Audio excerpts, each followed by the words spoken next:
apati! Uus laar kettaid on jõudnud minuni ja siin peal on kirjas Latitude 64.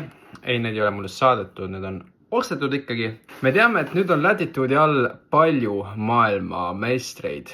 Kristin Lätt ja nüüd lisandusena ka kahekordne maailmameister Isaac Robinson. See hooaja vahepealne osa, kus inimesed on liikunud ühest brändist teise, on olnud metsik. Kui sa ei ole sellega kursis, siis mine vaata mõni YouTube'i video ära. Ken Climo on tagasi, Keille Viska läks Discrafti, Esa Robinson on oma Peach Pirate'i logoga Discraftis, no neid liikumisi on mitu. Jeremy Cowling läks Innovast ära hoopis MVP-sse, no metsik. Aga lähme asja juurde.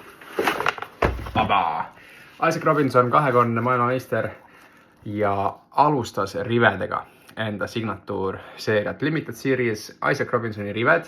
No meie teame, et rivede master on ju Silver Lätt, meie oma Eesti kahur.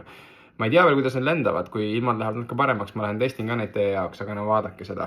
See on siuke nagu puding, peaaegu ilus, aga mis on veel ilusam, on see. Vaadake seda, väike säelev ketas, ilus, musta ja kuldsega. Grammide poolest 174 ja 173.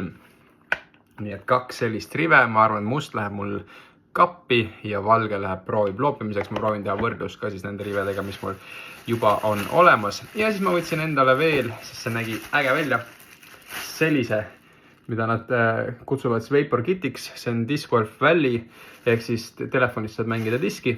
Selle toodang või selle auks või selle põhine ja tegemist on siis sellist kettaga nagu Brave, mis on ka Latitude'i üks uuemaid kettaid, Fairway ketas, pole seda ka kordagi visanud, nii et kuna ma tahtsin Brave'i proovida ja äge ketas ka, siis ma võtsin selle.